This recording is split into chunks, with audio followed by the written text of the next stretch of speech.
Vamos al detalle de las noticias. La hermana y tía de dos mujeres asesinadas en San Pablo de León, Cortés, llegó hoy al juicio con chaleco antibalas y con escolta. Así es, y es que según la Fiscalía recibió amenazas de muerte de parte del acusado. Nuestro compañero Cristian Fallas nos tiene información en vivo desde los tribunales de Cartago. Adelante, Cristian, buenas noches.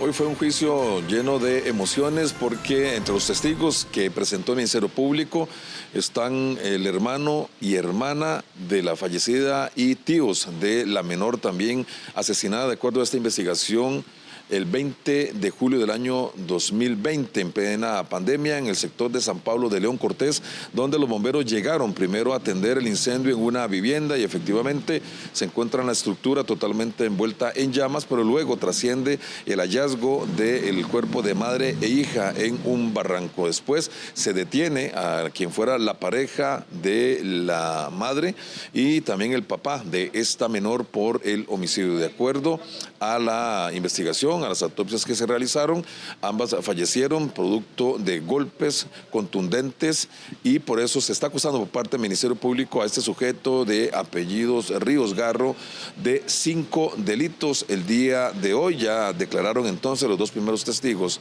de la Fiscalía. Ella es la hermana y tía de Fernanda Sánchez y de su hija. Ambas fallecieron el 20 de julio del año 2020 tras ser golpeadas, de acuerdo a la investigación del OIJ, con un objeto contundente. La testigo llegó a la sala de juicio portando chaleco antibalas y con escolta del OIJ. Trascendió, según la Fiscalía, que recibió amenazas por este caso. Le dijo, Fernanda, ¿y por qué le dijo eso? Y ella me dijo, porque yo le dije que lo iba a denunciar. Esta conversación, nada más para aclarar, porque ahí me perdí, esta conversación fue personalmente, ¿es correcto? Sí, porque yo a ella la fui a recoger. Aparte de esta conversación, después de este 19, ¿ustedes tuvieron algún tipo de contacto, ya sea personal o por teléfono?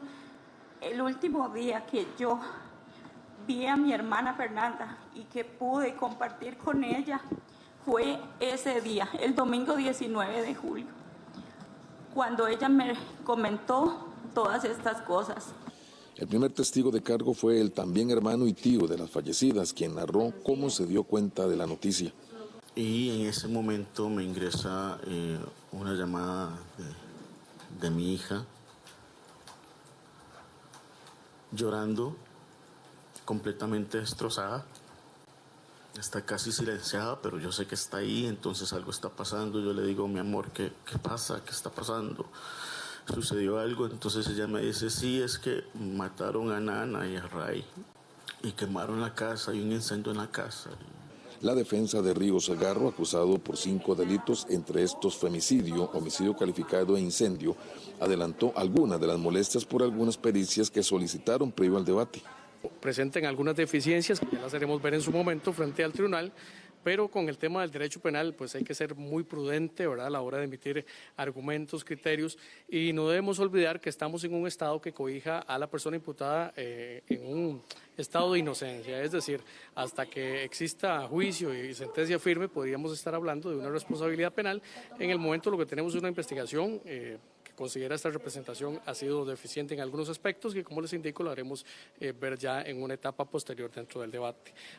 El juicio se retoma este martes en horas de la mañana. Para el día de mañana se continuará con la declaración de esta testigo que, como ustedes lo apreciaron, llegó con chaleco antibalas y también con escolta de 2 agentes del OIJ, así por solicitud del Ministerio Público. En su momento se solicitó que se retirara al acusado para que ella pudiera declarar de una mejor forma. Sin embargo, el Tribunal Penal de Cartago consideró que no era necesario y por eso el acusado estuvo presente en todo momento por esta sentida declaración. Después, si hay tiempo el día de mañana, que solo sesiona en horas tempranas, se le dará el turno, la voz a uno de los agentes investigadores de San Marcos de Tarrazú. De momento, la información que trasciende acá desde los tribunales de justicia de Cartago, el informe de Cristian Fallas Vidal para Extra Noticias. Gracias, Cristian, por esta información en vivo. Y es que las condiciones del tiempo siguen afectando nuestro país. Ante el empuje frío, la Comisión Nacional de Emergencias tuvo que elevar la alerta amarilla y verde en varias zonas del país. Pero además, el Instituto Meteorológico Nacional advierte que la lluvia, el viento y las bajas temperaturas van a prevalecer en suelo costarricense durante varios días más. La Comisión Nacional de Emergencias emitió una alerta amarilla para la zona norte y Caribe Norte y una alerta verde para otras regiones del país debido al empuje frío número 3. Iniciando su efecto desde el día de hoy y hasta el próximo miércoles. Es importante tomar en cuenta que la mayoría de la saturación de suelo se encuentra en la zona norte y en el Caribe Norte, en donde se espera que se presente un mayor incremento de las lluvias, y por ende podría esperarse una probabilidad mayor de inundaciones. Este fenómeno está generando nubosidad, lluvias intermitentes y fuertes vientos con ráfagas de hasta 90 km por hora en zonas montañosas. Seguiremos teniendo un día ventoso, fresco y lluvioso en gran parte del territorio nacional, ya que continuaremos percibiendo los efectos del empuje frío número 3, el cual estuvo desplazándose por el Mar Caribe desde el fin de semana. La CNE ha instado a los comités de emergencia a monitorear constantemente las condiciones climáticas y mantener vigilancia en las áreas de mayor riesgo. Las municipalidades de Alajuela y Mora mantuvieron hoy el monitoreo y también la vigilancia en la zona del derrumbe que se registró el sábado anterior en la zona de Cebadilla. El Instituto Costarricense de Electricidad, el ICE, descartó daños o afectaciones en sus represas cercanas al lugar.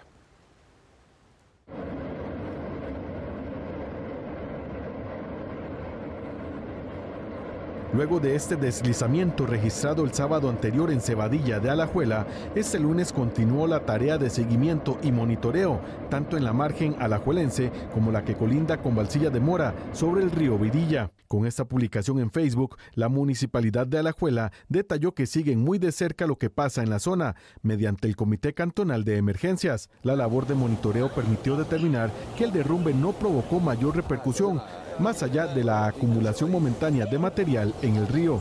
Como sabemos es el cauce, ¿verdad?, del río Virilla, el cañón, por lo cual no está comprometido alguna vivienda, alguna infraestructura, pero sí lo que más nos preocupaba era que el tapón del deslizamiento fuera a tener alguna consecuencia en cuanto al puente y también contra la represa de Chucás. Tras consultas de Extra Noticias, el ICE descartó daño alguno a su infraestructura o problemas en algunos de los embalses de las represas cercanas a la zona del derrumbe. En cuanto a la represa eléctrica privada de Chucás, sí podría provocar afectación, aunque leve, en la generación de energía. Hacia el embalse lo que va a generar es un mayor aporte de sedimentos y materiales, básicamente por toda esta cantidad de material que cayó, se va a sedimentar y pues sí va a complicar el tema de generación. Hacia el puente, infraestructura, difícilmente porque no va a haber una liberación súbita de materiales. Según la Comisión Nacional de Emergencias, en la finca privada donde ocurrió el deslizamiento, existe una falla que habría ocasionado el desprendimiento y que eso podría provocar más caída de material en las próximas horas.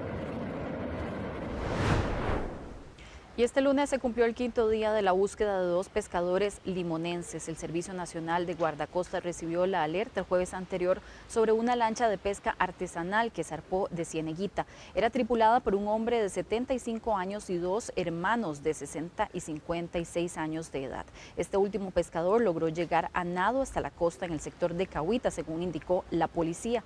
Narró que la lancha naufragó por el oleaje y que los otros 2 pescadores fueron arrastrados por la corriente hacia el sector de Manzanillo. El 29 de noviembre nos reportan que uno de los desaparecidos, de nombre Luis Isaac Grant, llegó nadando hasta frente de Playa Cahuita, donde fue atendido por personal de Cruz Roja y trasladado hasta el Hospital de Limón para su valoración. De acuerdo a la versión del señor Isaac Grant, la embarcación tuvo un desperfecto mecánico y por el oleaje alto se volcó, dejándolos a ellos a la deriva. Al día de hoy, Guardacostas Limón mantiene la búsqueda de los 2 desaparecidos, el señor Anthony Isaac Grant y el señor Pedro Flores Duarte. La búsqueda se va a mantener por los siguientes días hasta tener noticias de los 2 pescadores desaparecidos. El Ministerio de Obras Públicas y Transportes estima que el colapso en el puente Juan Pablo II, que se vive todos los días en el puente Juan Pablo II, se podrá corregir, óigalo bien, hasta el 2028. Bueno, y es que a esto se le suma además que hay al menos 400 expropiaciones que estarían atrasando estos trabajos en la Ruta 1. El caos vial en Ruta 1 sigue afectando el traslado de miles de costarricenses.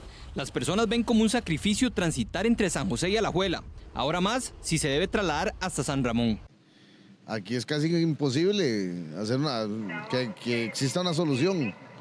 Ya hicieron algo ahí en el cruce, la circunvalación, y no hubo respuesta. Como usted puede ver en este momento, ahí se me ante pruebas. Imagínate que yo vengo en este momento, vengo llegando de Alajuela y duré 1:30.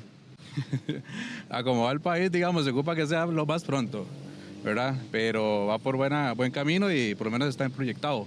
Si lo empiezan entre más rápido terminan.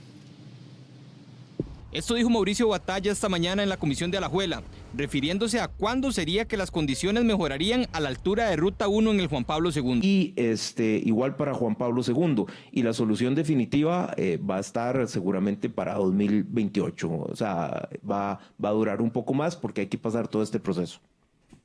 Le hemos solicitado al señor Batalla que nos presente una solución alternativa y el día de hoy se comprometió a que con recursos del 2026 se van a solucionar problemas de 3 obras, las que están en el Hospital México, las del Coyol y la de Manolos. El Ejecutivo planea que el Banco Centroamericano de Integración Económica financie las obras en Ruta 1, las cuales serían por $770 millones. Los tramos para los trabajos en Ruta 1 serían de La Sabana a los alrededores de Aviación Civil, de Aviación Civil al Real Cariari, del Real Cariari al Aeropuerto Juan Santamaría, del Juan Santamaría al cruce de Manolos, de Manolos hasta Naranjo, y de Naranjo finalizan en San Ramón. Pero estos trabajos aún tienen una traba muy grande en contra. Hoy, en la Comisión Especial de la Provincia de Alajuela, el ministro de Obras Públicas y Transporte, Mauricio Batalla, expuso que aún están pendientes más de 400 expropiaciones en la Ruta 1, Corredor San José-San Ramón.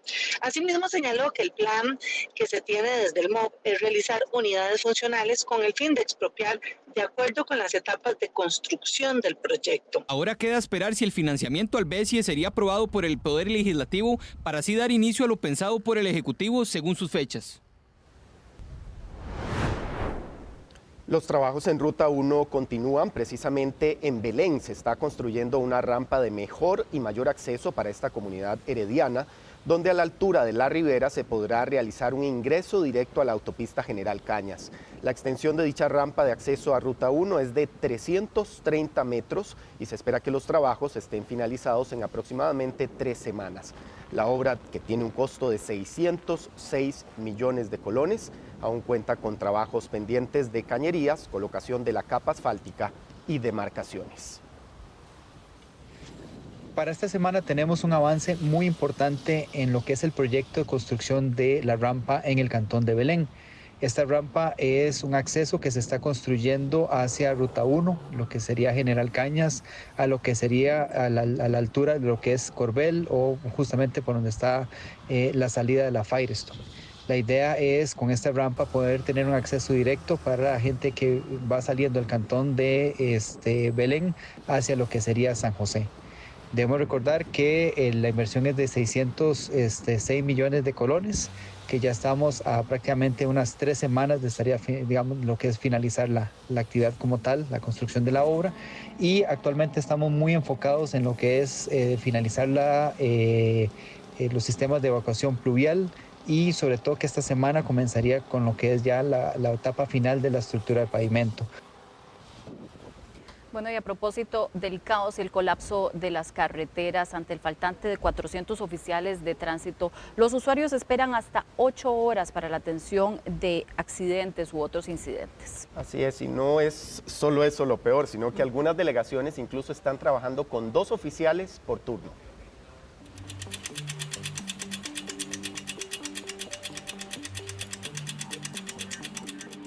Lo que se suponía era un día normal para don Didier Carmona se convirtió en una larga espera para atender un accidente de tránsito. El accidente fue a las 9 de la mañana. Nosotros reportamos a la aseguradora y ellos me dijeron que ellos se encargaban de llamar al tránsito y mandaron, la aseguradora sí vino unos 30 minutos después de que ocurrió el accidente y lo íbamos a hacer por acuerdo. Lo que pasa es que no se puede porque parece que hay unos documentos que hacen falta. Pero el tránsito, este es el momento que no ha llegado y van a ser las 11. Son 10 horas que tenemos de estar esperando aquí y el tránsito no ha llegado. El accidente ocurrió antes de las 9 de la mañana en la ruta 27. 2 horas y 15 minutos después llegó el oficial de tránsito, quien duró media hora en la atención. En total, don Didier esperó casi 3 horas para retirarse del lugar.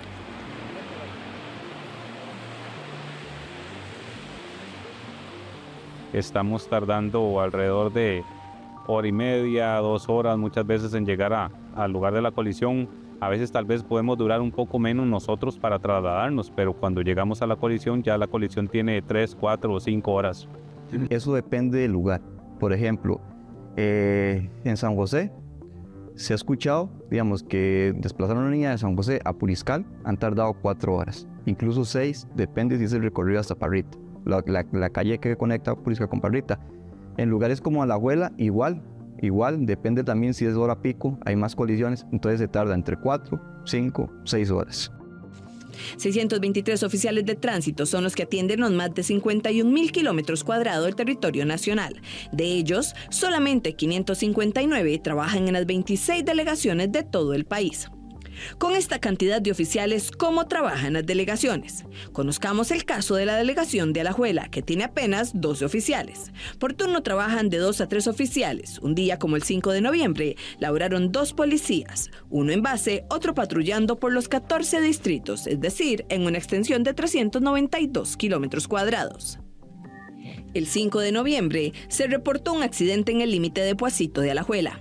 El oficial recorrió desde Montecillos hasta Puacito 27 kilómetros en 50 minutos y de Puacito a Turrúcares para atender otro accidente 38 kilómetros en otra hora y media y de ahí otros 16 kilómetros hasta la delegación. En este escenario, un solo oficial condujo 3 horas con 5 minutos y 81 kilómetros para atender 2 accidentes de tránsito. Tenemos un rezago importante.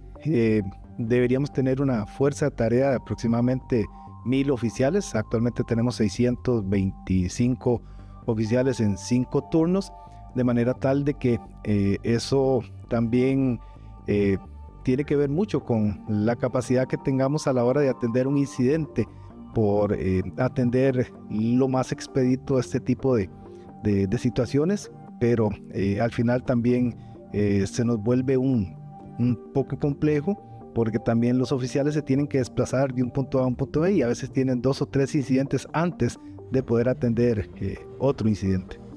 Aunque el gobierno anunció pronto se sumarán 90 oficiales nuevos, la cantidad es insuficiente. Esta situación, sumada a las condiciones de las unidades, las órdenes sanitarias y cierre de algunas delegaciones, el salario global y la fuga del recurso humano a la policía de tránsito, empaña aún más el escenario.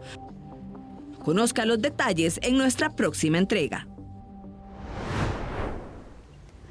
Y una buena noticia para las personas que deben realizar la prueba práctica de manejo. Ahora pueden matricularse de un día para otro. Así lo confirmaron las autoridades de la Dirección General de Educación Vial del MOP.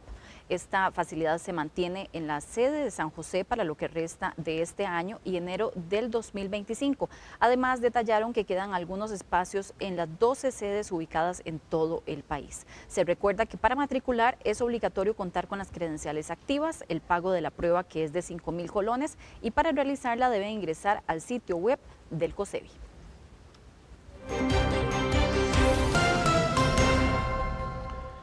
Los diputados analizan traer al exministro de Obras Públicas y Transportes, Luis Amador, el próximo 20 de diciembre para que comparezca ante la Comisión Legislativa de Infraestructura. Rolando Rivera está en la Asamblea Legislativa y nos tiene el detalle de esta noticia. Muy buenas noches. Los diputados de la República tienen criterios divididos sobre si aprobar o no la visita del exministro de Obras Públicas y Transportes, Luis Amador, para que comparezca frente a la Comisión Especial de Infraestructura. Esto porque, bueno, pues los diputados de la República ya van a estar en su periodo, en su receso de vacaciones, que va a ser a partir del 13 de diciembre, y la visita del exministro Luis Amador sería el próximo 20 de diciembre hasta la Asamblea Legislativa. Esto aprovechando un viaje que tiene para la Navidad, tomando en cuenta que el exministro trabaja fuera del país. Así es que vamos a conocer y ampliar un poco más en la siguiente información. Los diputados tramitan una autorización para traer al exministro de Obras Públicas y Transportes, Luis Amador, a comparecer en vísperas de Navidad. La Comisión Especial de Infraestructura solicitó este lunes una autorización al plenario para sesionar el viernes 20 de diciembre. Súper a favor, que venga a rendir cuentas. Hay un dicho que dice, cuentas claras, chocolate espeso, entonces, y el que nada debe, nada teme. Entonces, a mí me parece maravilloso que podamos traerlo y que pueda rendir con toda claridad las cosas ante el Parlamento. A nosotros nos parece que el señor exministro no tiene por qué venir a exigir condiciones especiales para poder atender, porque es su obligación, porque él sigue siendo ciudadano. Entonces, realmente nosotros nos estamos inclinando a votarla de manera negativa y esperamos que el próximo año, en un horario que puedan acordarse, él venga y dé cuentas de cara a todo el pueblo costarricense y no escondido tras las hojas de los tamales.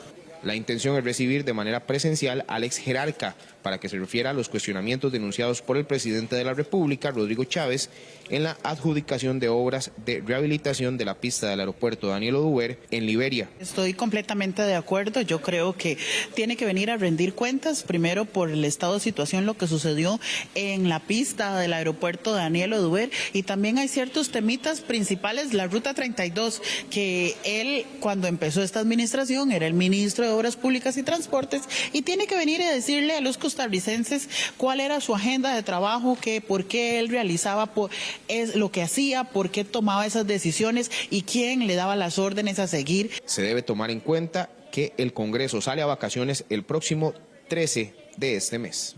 Todo hace indicar que será el día de mañana cuando se decida si aprueban o no la moción para que el exministro de Transportes visite la Asamblea Legislativa durante los días feriados por la Navidad. Desde la Asamblea Legislativa es un reporte de Rolando Rivera para Extra Noticias. Muchas gracias, Rolando, por la información. Y también desde la Asamblea Legislativa, la moción que había presentado el diputado Fabricio Alvarado solicitando la salida de Costa Rica de la Corte Interamericana de Derechos Humanos fue rechazada en el plenario legislativo.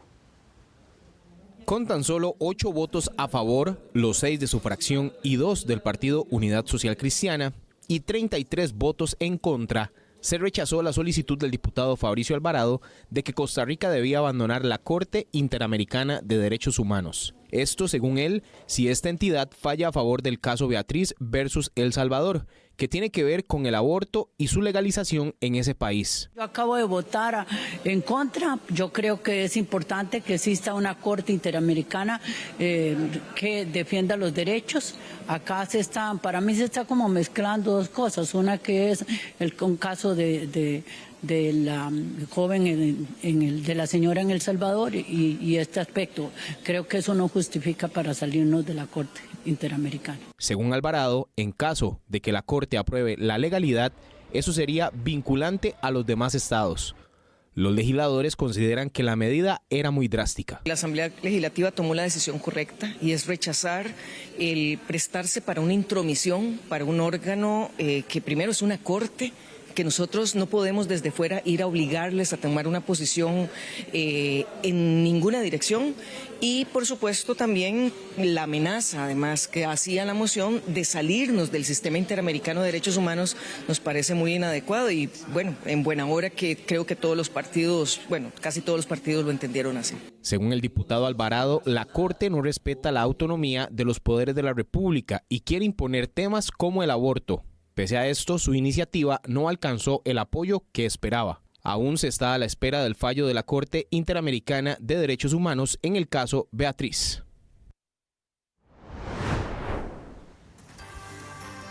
Hacemos una pausa y cuando regresemos tendremos una entrevista para analizar los ciberataques que han afectado a varias instituciones de gobierno en los últimos días. Ya regresamos con más.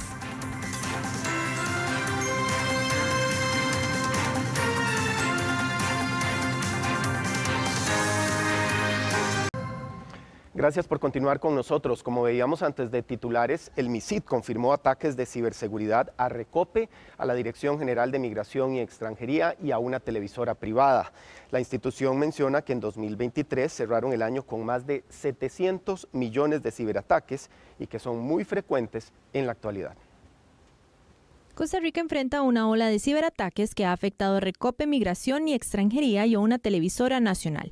Los ataques relacionados con incidentes similares en México han utilizado un ransomware sofisticado que evidencia un patrón criminal coordinado en América Latina. Durante las épocas navideñas y sobre todo a principio de año vemos incrementos en los incidentes de ciberseguridad. Cuando se registre, se confirme un incidente, proceder a poner la denuncia ante el OIJ y, como dije, reportar inmediatamente al CECIR. En Recope, el virus afectó redes administrativas obligando a suspender servicios digitales temporalmente. El ransomware opera de la siguiente manera. Primero, es una extorsión y le quitan el acceso a los datos y lo que piden es dinero, ¿verdad?, para poder devolverle ese acceso a los datos. Allá es descifrado porque cifran los datos. ¿Saben cuál es ese monto? Eran como $5 millones. La Dirección General de Migración y Extranjería sufrió una intrusión en sus redes, aunque sin evidencia de virus. Según el MISID, los ataques están en aumento. En 2021 se reportaron 251 millones, en 2022 513 millones y en 2023 se reportaron 770 millones de intentos de ciberataque en Costa Rica, lo que refuerza la necesidad de mejorar la ciberseguridad en el país. Estados Unidos envió un equipo especializado para colaborar en el análisis forense de los incidentes y fortalecer las redes institucionales.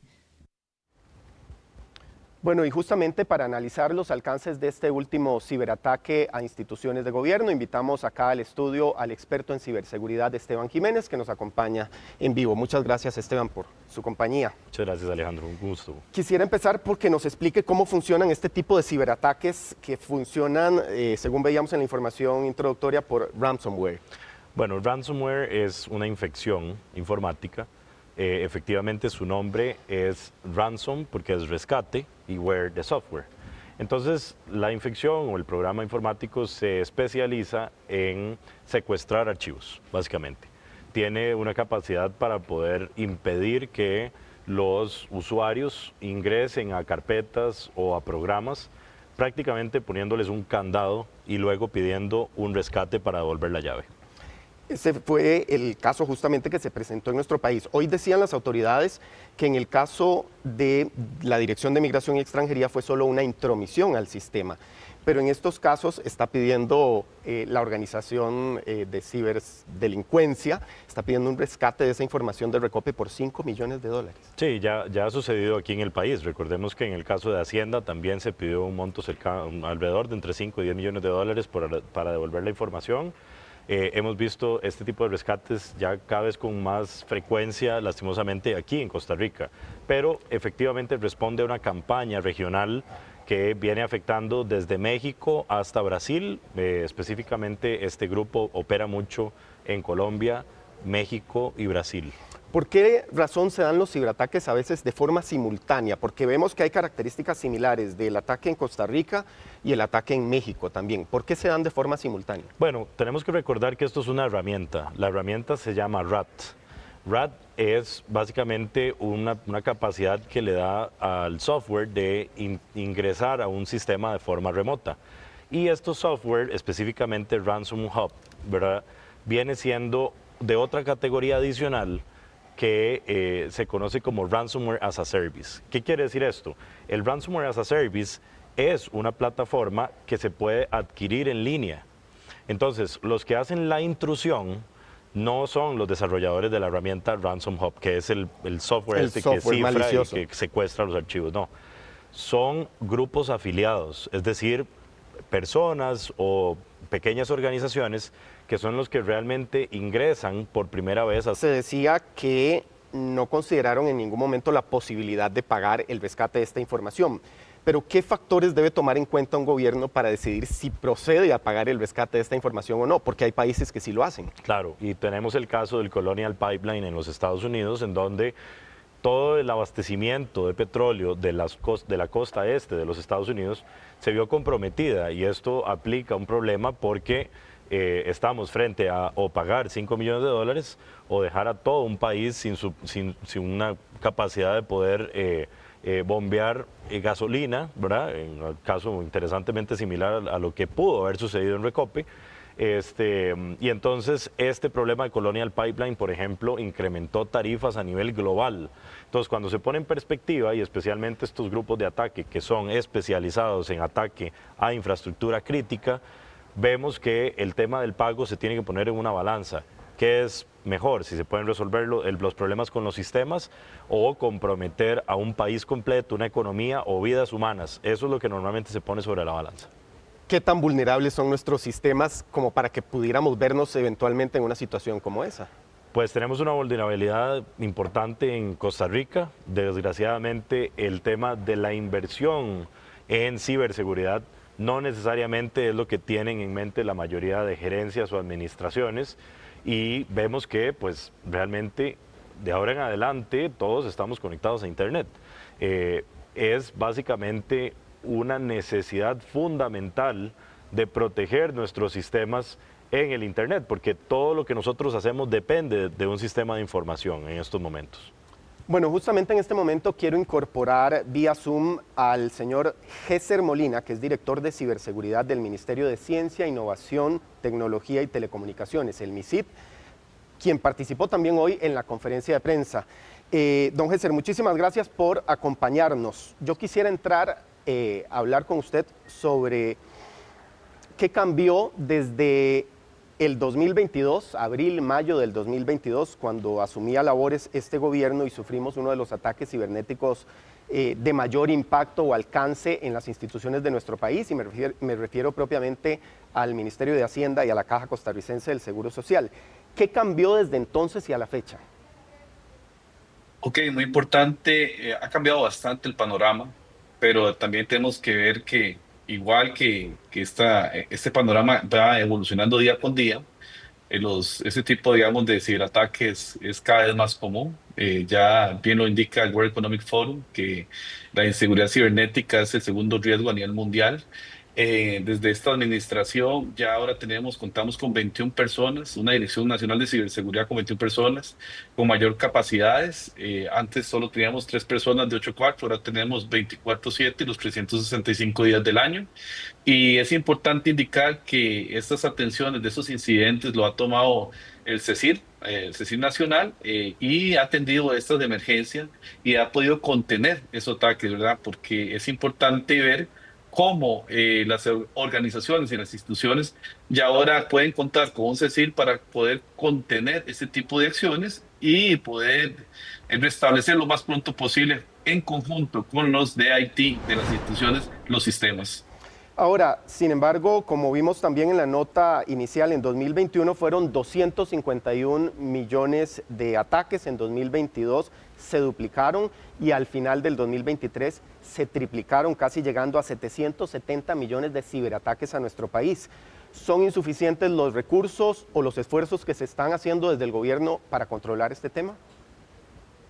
Ok, es importante las inversiones que ha hecho el gobierno. De hecho, tenemos cooperaciones con el gobierno de Estados Unidos, también con aliados. Hemos tenido una estrategia importante de despliegue de soluciones de seguridad avanzadas en muchas instituciones. Creo que esto ha sido una gran inversión, pero tenemos que verlo así, como una inversión. Costa Rica ha ido evolucionando en este tema, pero también las amenazas evolucionan, los ataques cada vez son más sofisticados. Tenemos que poner en la balanza, como bien lo indica Esteban, poner en la balanza todos estos acontecimientos y ponerle mayor interés. Creo importante que, si bien es cierto, ¿cuánto es suficiente para la seguridad cibernética? Nunca es suficiente. Yo creo que es un tema de riesgos que tenemos que valorarlos y tenemos que poner siempre como una prioridad, porque ahora estamos hiperconectados en todo lo que hacemos. Don Géser, ¿en algún momento el gobierno consideró la posibilidad de pagar el rescate de la información de Recope por 5 millones de dólares? No, nunca se consideró eso. ¿Y por qué? Es importante indicar. Y de hecho, es importante indicar que Recope, lo que son las redes OT, están completamente aisladas, tienen buenas prácticas en ese sentido. Por eso lo que es la distribución de gas y todo ese tipo de, gasoducto está siempre continuo, porque está totalmente separado esas dos redes. La afectación fue en las redes IT, se cuenta con los respaldos correspondientes. Desde el MISID hemos brindado medidas de seguridad que se tienen que cumplir en las organizaciones. Bueno, Recope fue una de ellas que cumplió con esas medidas y tiene los respaldos custodiados tanto en línea y fuera de línea, ¿verdad? Para poder restablecer esos sistemas y está en ese proceso. La respuesta que también dan en algún momento respecto a este tema las autoridades es que la información también estaba respaldada. Eso suena importante, pero también a uno le preocupa qué información tienen los ciberdelincuentes y qué pueden hacer con ella. Sí, claro. De hecho, una de las preocupaciones más grandes, porque un ransomware no solo cifra la información y ya no perdemos ese acceso, sino también exfiltra la información y también pide ese rescate y si no es pagado, bueno, lo liberan. En este caso se está evaluando lo que es el impacto que tuvo esa documentación, ¿verdad? De que fue muy probablemente, con altas probabilidades, exfiltrada. ¿Para cuándo podríamos tener más claridad sobre la gravedad de la información que fue vulnerada? Ok, eso es una valoración que se está haciendo en conjunto con Recope, es una valoración que se está haciendo de todos los equipos afectados y la información que se está valorando que fue exfiltrada, pero es un tema que estamos en desarrollo y estamos valorando en conjunto con los de IT, del equipo de respuesta a incidentes del CECIR y los de IT, y también con un equipo especializado del gobierno de los Estados Unidos para tener esa información, qué fue lo que se filtró. Don Gesser, permanezca con nosotros. Yo también quiero incorporar a Esteban en este tema porque el proyecto de ley número 23292 que está en la Asamblea Legislativa es un proyecto que pretende justamente crear la ley de ciberseguridad para Costa Rica. ¿En qué habría cambiado que hubiésemos tenido aprobado este proyecto de ley frente a lo que ocurre hoy, por ejemplo? Bueno, el proyecto de ley por sí mismo lo que pretende es fortalecer las estructuras actuales. Básicamente pretende la creación de una Agencia Nacional de Ciberseguridad, por ejemplo. Pretende la inyección de mayores recursos para el CECIR nacional también. Efectivamente, este órgano de respuesta a incidentes que hoy vive en el MISID.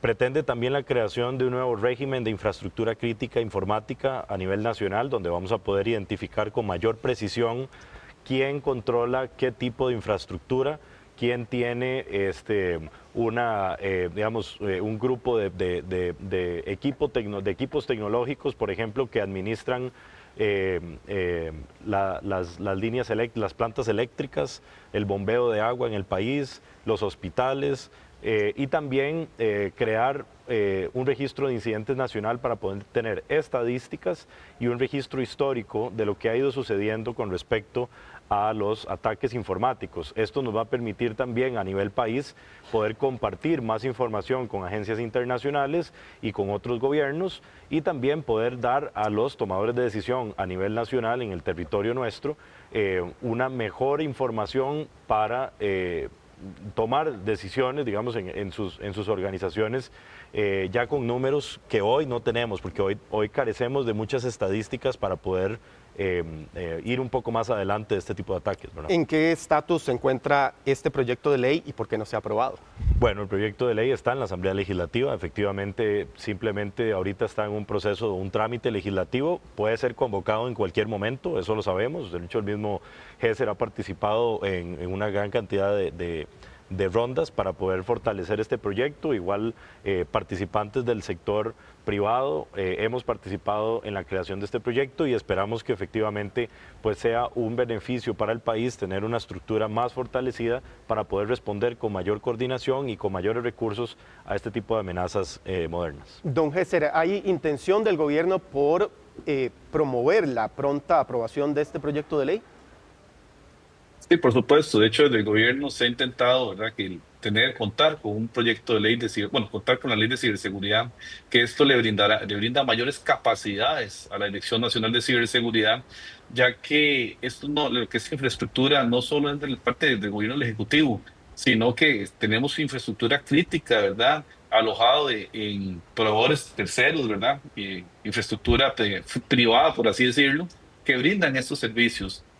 Como bien lo apunta Esteban, es muy necesario para el país contar con una ley de ciberseguridad. Se han hecho diferentes mesas de trabajo y esperamos prontamente poder contar con esta ley de ciberseguridad que brinda no solo mayores capacidades, sino que también de esos, por así decirlo, de esos dientes que necesita la agencia o la Dirección de Ciberseguridad para que ese tipo de acciones realmente tengan un impacto en el ecosistema nacional. Ahora, una de las principales promesas de campaña del actual gobierno fue justamente la digitalización y la simplificación de trámites a través de la digitalización del gobierno. ¿Estamos realmente listos para ofrecer servicios de gobierno digitales, Gesser?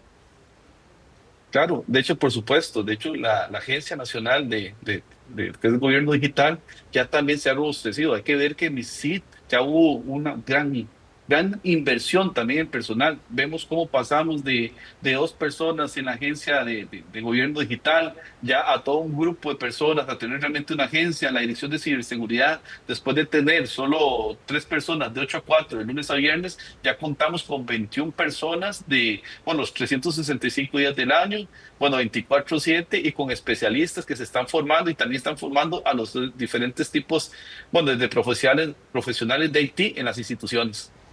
Esteban, ¿es posible rastrear a los responsables de estos ciberataques? ¿Qué hacen los grandes países que están mucho más avanzados que nosotros en materia de ciberseguridad para dar con estas organizaciones y acabar con estos ataques? Bueno, estas organizaciones son masivas. Entonces, uno de los primeros recordatorios que tenemos que tener es que esto es crimen organizado.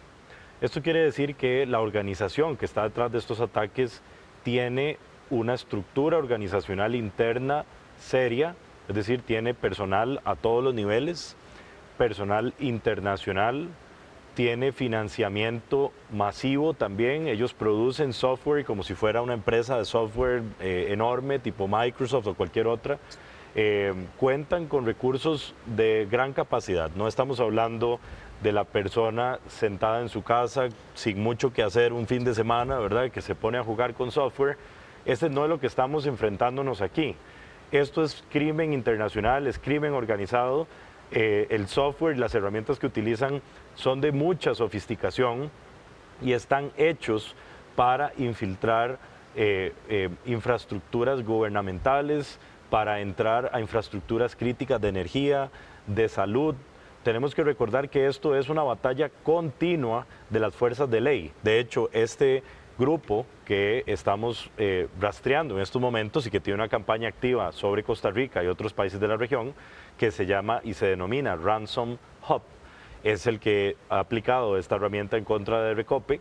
Pues resulta que ellos salen debido a que al principio de este año el FBI y otras agencias internacionales lograron capturar a miembros de una banda más, que en su momento era la de mayor notoriedad, llamada Lockbit. Ellos fueron encarcelados, fueron detenidos en diferentes países y esto le abrió el campo a este grupo nuevo. ¿Por qué? Porque este grupo lo hemos empezado a rastrear desde marzo de este año, es decir, es nuevo. Tiene capacidades avanzadas porque es una tercera iteración de una herramienta conocida como Cyclops, que luego se llamó Night el año pasado y ahora lo conocemos como Ransom Hub. Esto es inversión, o sea, estamos viendo una corporación que invierte en su software, que invierte en su personal y que hoy ha lanzado una herramienta con capacidades muy grandes para evadir las defensas normales que una organización podría tener, ¿verdad? Entonces no estamos hablando de cualquier actor, estamos hablando de una organización con mucha potencia. Finalmente, una pregunta para los dos, ya para terminar, tenemos poco tiempo. Podría preguntar tradicionalmente cuáles son las recomendaciones para las personas o para los líderes de las empresas, pero quisiera preguntarlo más bien al revés. ¿Cuáles son los 4 o 5 pecados capitales de las personas o los líderes de las empresas en materia de ciberseguridad? ¿Cuáles son los errores imperdonables en materia de ciberseguridad? Empiezo con usted, Esteban. Conmigo, ok. Vean, específicamente el caso de este ataque o esta campaña en la que estamos envueltos en estos momentos. El pecado mayor ha sido el no mantenimiento de los sistemas, porque esta amenaza en específico existe porque hay una vulnerabilidad que desde el año 2020 se ha venido notificando a los administradores de sistemas para que le hagan una actualización, digamos, en Windows. Es una vulnerabilidad que se llama Zero Logon, ¿okay? Y esto le permite a este tipo de amenazas esparcirse en la red muy rápido, ¿okay? Pero vean que es desde el 2020. Esto quiere decir que estas infraestructuras no recibían actualizaciones desde hace más de 4 años, ¿verdad? Entonces, no se realizan actualizaciones, no se realiza inversión. Tenemos que ver que hay un faltante importante en la aplicación de controles y estándares. No se siguen las buenas prácticas internacionales. Y también tenemos un rezago en la capacitación del personal, porque esto es un grupo de padecimientos que nos aqueja en Latinoamérica por la falta de controles, ¿verdad? Que desde el mayor nivel no se aplica un estándar y no es obligatorio seguir reglas específicas para el aseguramiento de sistemas críticos, y de ahí en adelante, como queda mucho a la libre, no se adquieren los equipos correctos y los equipos no se actualizan. Entonces tenemos que trabajar muchísimo en esto, y claramente el factor humano, que es el más débil, pues nos produce una vulnerabilidad muy grande, porque la gente no sabe qué es lo que está pasando, no sabe cómo es que operan este tipo de amenazas y no saben cómo responder. Don Gesser, ¿cuáles son, según su criterio, también los pecados capitales con respecto a ciberseguridad de las personas y de las empresas? Ok, yo voy a comenzar de atrás para adelante, como comenzó con Esteban. Yo veo que lo que son la capacitación de las personas, de hecho el 95% de estas infecciones comienzan por un phishing. Entonces, confianza cero. Lo primero es desconfiar de lo que le llegan siempre, porque siempre tenemos eso, a que el tico es muy confiado, y eso, digamos, es el principal error que tenemos en ese sentido. Por eso caemos mucho, digamos, en ese tipo, digamos, de artimañas, la ingeniería social que aplican ese tipo de ciberactores. Vemos que ellos tienen herramientas muy avanzadas. Tenemos que seguir invirtiendo en soluciones de seguridad que realmente se ajusten a esta nueva evolución de este tipo, digamos, de ciberataques, que eso es un tema de juego del gato y el ratón. Tenemos que estar siempre constantemente evolucionando en ese tipo de soluciones. Entonces la inversión es primordial. Y bien lo indica también Esteban, y los procesos en las instituciones son realmente necesarios. Estamos hablando de procesos que se tienen que ser como una cultura, tienen que tener un plan de continuidad de negocio, un proceso de parcheo, un proceso de actualización de las infraestructuras, protocolos de seguridad. Por dicha, en mi caso el Recope sí aplicaron el proceso de continuidad de negocio, diferentes tipos de procesos de respuesta a incidentes, que por eso se puede contener, y buenas prácticas. Las buenas prácticas buenas prácticas internacionales, llamamos diferentes frameworks o marcos de ciberseguridad que se deben incorporar en las instituciones. Eso es primordial para que realmente uno reduce el impacto, reduce ese riesgo cuando pasan ese tipo de situaciones, porque no es si vamos a ser afectados, sino es cuándo, y por eso tenemos que estar la preparación en ese tipo de campo. Muchísimas gracias a Gesser Molina, quien es el director de ciberseguridad del Ministerio de Ciencia, Innovación, Tecnología y Telecomunicaciones, el MICIT, y también muchísimas gracias también a Esteban Jiménez, experto en ciberseguridad, que analizaron el último de los ataques a nuestras instituciones de gobierno. Vamos a hacer una pausa y volvemos con más noticias. La Navidad ya quedó iluminada en nuestra capital. Le traeremos todos los detalles de lo que se vivió hoy al final de la tarde en San José. Siga con nosotros.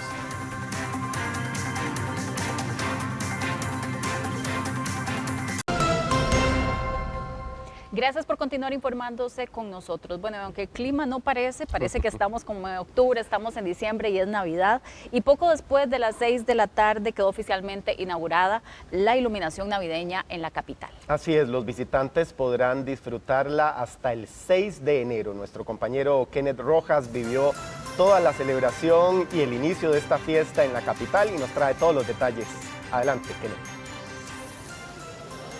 Afortunadamente la lluvia que cayó poco después de las 6 de la tarde no opacó la felicidad de las personas que llegaron hasta acá para ser testigos de la inauguración oficial de lo que es toda la Navidad aquí en la capital y la iluminación de el Paseo Colón, Avenida Segunda y por supuesto aquí donde estamos en el Parque Central. Como lo decíamos, fue poco después de las 6 de la tarde cuando el gerente general de la Compañía Nacional de Fuerza y Luz y el alcalde de San José, el señor Diego Miranda, apretaron el botón, esto con el objetivo de dar por iniciada esta iluminación en la capital. Vamos a ver parte del momento exacto cuando ya la capital quedó iluminada para celebrar esta Navidad y también las declaraciones del gerente general de la Compañía Nacional de Fuerza y Luz en cuanto a darnos una idea de cuántas son las luces que están en este momento iluminando las calles de San José y también aquí el Parque Central.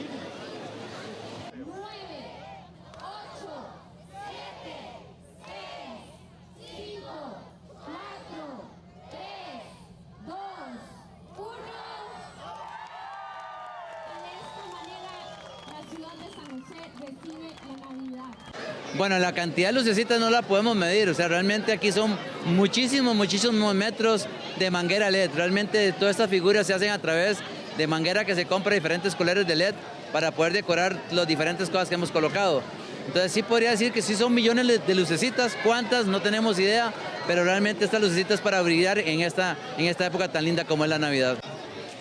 Muy importante, usted se estará preguntando cuáles serán los horarios de la iluminación, tanto a lo largo de estas rutas, dígase Paseo Colón y Avenida Segunda, y también la iluminación acá en el Parque Central. Se lo preguntamos a don Luis Fernando Andrés y esto fue lo que nos respondió.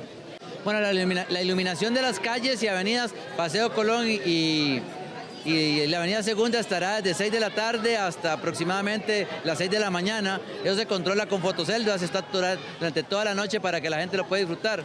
El Parque Central es lo que estamos definiendo, si lo tenemos como de 6 a 10 a 11 de la noche, es lo que estamos definiendo en este momento con la ciudad, con la Municipalidad de San José, para también evitar un poco el vandalismo en horas de la noche. También conversamos con algunas de las personas que vinieron hasta acá a disfrutar de esta muy bonita actividad que da por oficialmente iniciada la Navidad aquí en San José. ¿Qué nos comentaron? ¿Qué dijeron? ¿Qué les ha parecido esa iluminación? Y si al final pudieron llevarse una foto del recuerdo a pesar de la lluvia, como lo decíamos, que cayó aquí después de las 6 de la tarde. Escuchemos. Acabo de llegar, pero muy bonito. ¿Qué es lo que más le ha gustado hasta ahora? El árbol. ¿El árbol? Sí. ¿Y este carrusel aquí? Sí, también está hermoso. Muy bonito todo. ¿Sabía de la actividad? Venía de eso porque hay gente que no sabía y se lo topó. Mi cuñada me avisó de la actividad. Y ustedes ahí no bien preparadas, ¿verdad? Estamos preparadas. ¿Qué le parece la iluminación? Muy bonita, muy creativa. ¿Y para los chiquitines? Fascinados, súper contentos y ahí disfrutando las diferentes formas que hay para tomar una bonita foto y tener un bonito recuerdo. ¿Entre tanta gente ya pudo tomar las fotos? En algunas, sí.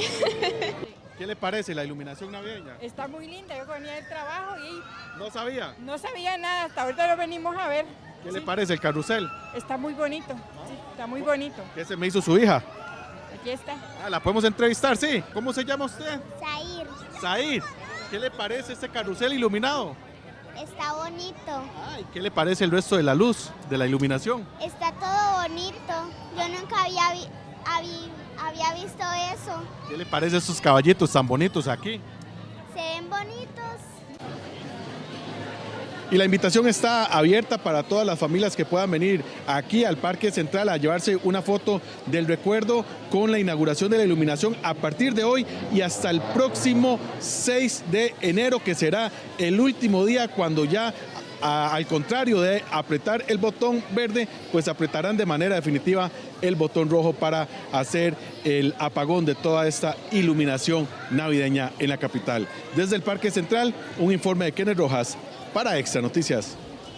Gracias, Kenneth. Esperamos pronto disfrutar de esta noche navideñas para ver el espectáculo. Así es.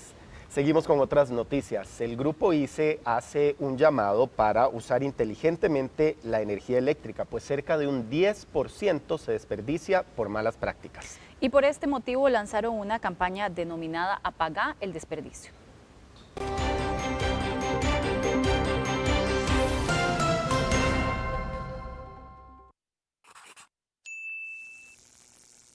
ahorrarse un dinero adicional, pagar menos por su factura eléctrica y también contribuir a un medio ambiente más sano. Estos beneficios usted los tiene cada día al alcance de su mano, únicamente cambiando sus hábitos de consumo eléctrico. Así como uno intenta ahorrar dinero, ahorrar gasolina, ahorrar agua, pues también es importante ahorrar electricidad en vista de que es un recurso importante para todos. Entonces, entre mejor lo utilicemos, pues más barato nos va a salir producirlo y por supuesto va a tener un impacto positivo en las tarifas. En Costa Rica, un 10% de la energía eléctrica se desperdicia por malos hábitos de consumo, pero la solución a esto es fácil. El Instituto Costarricense de Electricidad lanzó su campaña Apaga el Desperdicio, invitando a los costarricenses a usar la electricidad de sus casas y comercios racionalmente. Apagar el Desperdicio es una campaña de ahorro energético del Grupo ICE para hacerle un llamado a todos nuestros clientes y a toda la población de Costa Rica para que haga un uso racional de la electricidad. De esta manera hacemos que el sistema sea más eficiente y también bajamos los costos de la electricidad hacia futuro, porque entre menos desperdiciemos, pues menos tenemos que producir y eso reduce los costos de producción. Celulares, televisores, tabletas, aires acondicionados, electrodomésticos, luces, cocinas o bombillas. Hoy día son muchos los dispositivos que dependen de la generación eléctrica y muchas veces damos la misma por hecho. Sin embargo, imagínese un día en su vida donde no cuente con ninguno de estos recursos. Son acciones muy sencillas y que no le toman ni un minuto. Desenchufa los aparatos electrónicos y cargadores cuando no estés usándolos. Evita abrir la refrigeradora a cada rato. Saca lo que necesitas de una sola vez. Utiliza las opciones de ahorro energético de los equipos durante los recesos de tu trabajo. ¿Cuántas veces hemos dejado el cargador de un teléfono conectado por horas? Esto también desperdicia energía. O abrimos la refrigeradora sin razón alguna. Deje de hacerlo.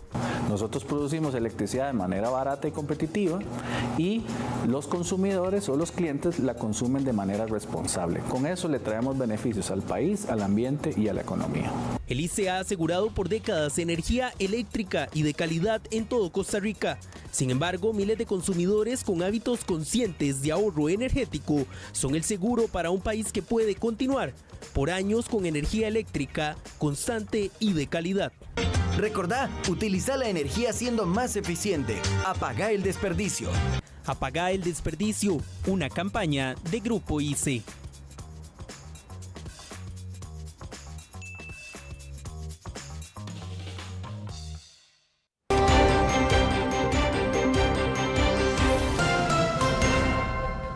Seguimos con otras noticias. Para esta semana la mayoría de entidades financieras paga menos de 500 colones por cada dólar.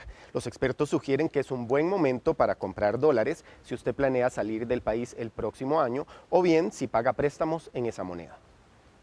Tal y como lo proyectaron los economistas a finales de noviembre, ya esta semana la mayoría de bancos y financieras cotizaba la compra del dólar por debajo de los 500 colones. El escenario de un colón más fuerte ante la moneda estadounidense representa el reto, por ejemplo, para el sector exportador de aumentar su productividad para evitar un golpe mayor, pues le darán menos colones al cambiar los dólares que recibe. Factores inmediatos como el pago de impuestos y aguinaldos de las empresas transnacionales y la temporada alta de turismo provocan la caída del dólar. Y un colón más fuerte ante el dólar será un panorama que se mantendrá posiblemente hasta febrero, según proyectan los economistas. Por eso podría ser buen momento para comprar dólares, por ejemplo, si usted planea salir del país el próximo año o si paga préstamos en esa moneda. Toda esa gente pues paga los salarios, están normalmente en su gran mayoría en colones. Estas empresas pues tienen sus cuentas en dólares, pues sí, necesitan liquidar dólares para pagar esos salarios, ¿verdad?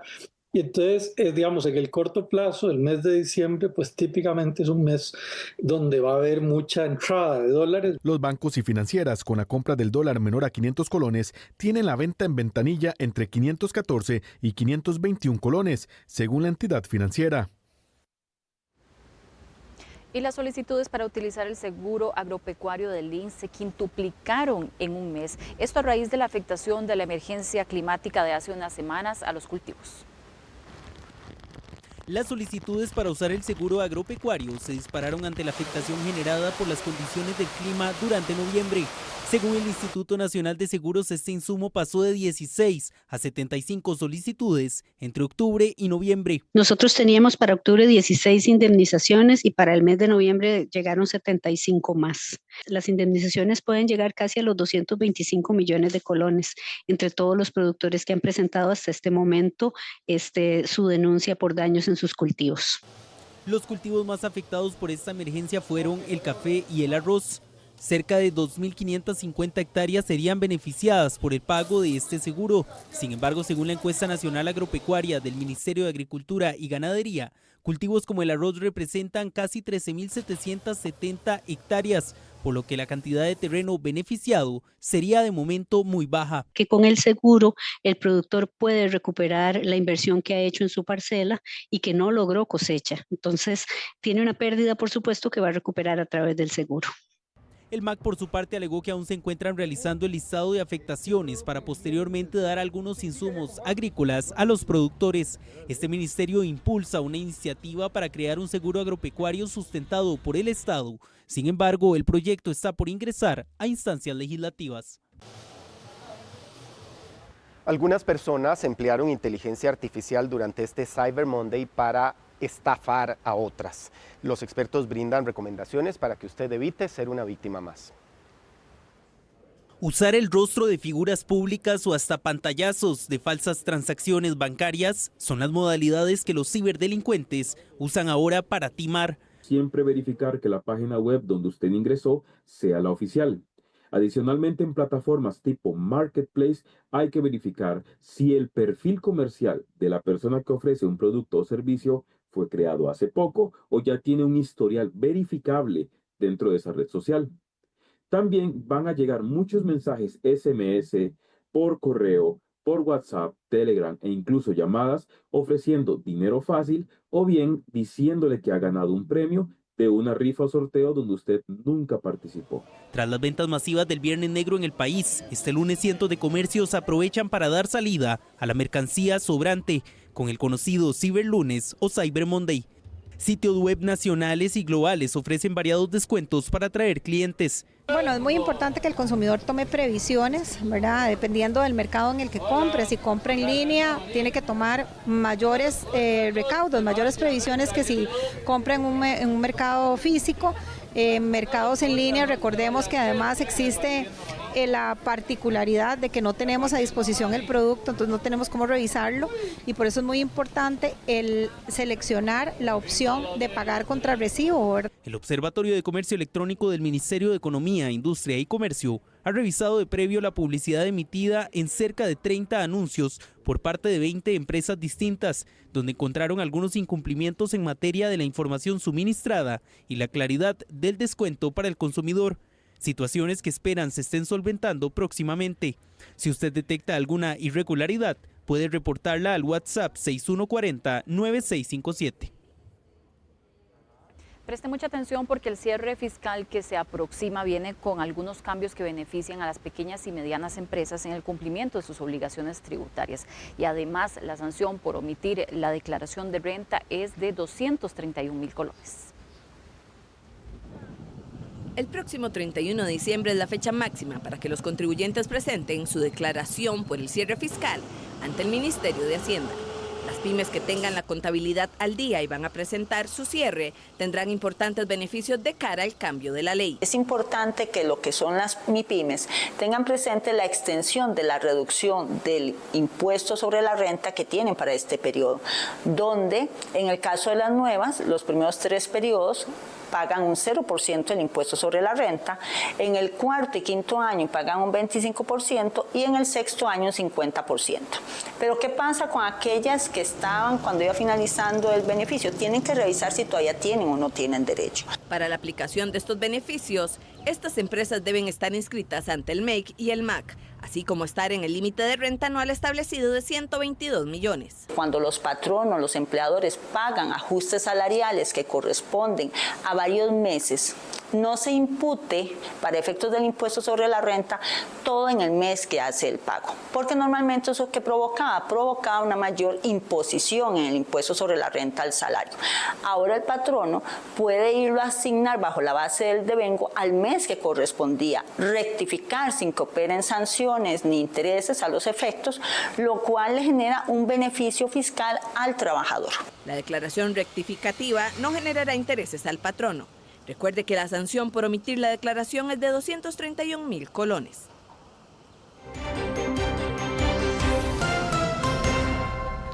El operativo navideño contempla también un trabajo intenso en las dos fronteras de nuestro país para evitar el trasiego de pólvora y también el contrabando. Así como detectar el paso ilegal de inmigrantes este fin de año.